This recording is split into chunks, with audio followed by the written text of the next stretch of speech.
का जो बिल था वो अपने रिश्तेदारों के लिए था, जिन लोगों ने ज़मीन हड़पी है, वो ज़मीन को अपनी नाम पे वापस करना वो चाहते थे वो हो जाए। क्योंकि उनकी बिल थी जिसके पास जो यहाँ रास्ते पे कोई तंबू लगा है उसके ऊपर फिर वो ज़मीन उनको मिले, तो वो गलत बिल थी। वो इसीलिए हमने बार-बार कहा कि वो एक फ्लड गेट खोलेगी, कोई भी कहीं से आ सकता है और उस जगह को ले सकता है। और जब से हमारे पास 35 ए नहीं है, हम उस चीज़ पे कुछ नहीं कर सकते। इसीलिए जो लैंड ग्रांट्स एक्ट है, उसमें अगर हम उसकी अमेंडमेंट करें, उसमें बहुत सारी चीज़ें जिससे जिस इंसान ने अपने, चाहे वो स्कूल है, दुकान है, घर है, चाहे वो गुलमर्ग हो, श्रीनगर हो, पहलगाम हो, जिसने लीज़ लैंड सही रास्ते से ली है, अपने पास ज़मीन है, उसको अगर उसका एक्सपायर होती है ज़मीन, तो उस चीज़ को वापस पहले उसका हक बनता है, क्योंकि उसने अपनी पूरी जमा पूँजी उसमें लगाई है। उसी चीज़ को 2022 में अमेंडमेंट हुई, जिससे ये होता है कि अगर कोई भी जगह, कोई भी दुकान उसको मिलता है, तो बाहर वाला कोई भी आकर उसको ले सकता है, क्योंकि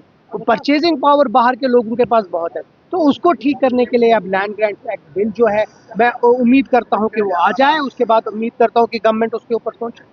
सर, कितनी उम्मीदें हैं इस बिल के पास होने की? क्योंकि अभी जम्मू कश्मीर देखिए, संबंधी एक हिस्ट्री है और प्राइवेट मेंबर बिल होती है, एक मेंबर की अपनी बिल, जिसमें वो समझता है कि इससे थोड़ी चीज़ें बेहतर हो सकती है। अब जूँ ही ये बिल आती है, उसके बाद फिर गवर्नमेंट इस पे क्या बात करती है, मेरी अपना एक रवैया, एक तरीका है, अपना एक मौक़िफ़ है। मैं वो मौक़िफ़ गवर्नमेंट के पास रखूँगा और कोशिश करूँगा कि मैं कन्विंस कर पाऊँ गवर्नमेंट को कि न सिर्फ़ इतना ही, बल्कि जो-जो 5-5 मरला जो honourable chief minister Umar Abdullah साहब ने गरीबों के लिए, लैंडलेस लोगों के लिए बोला है, उसको थोड़ा-सा तेज़ी में आए, ताकि जिनके पास ज़मीन नहीं है, उनको ज़मीन मिल जाए।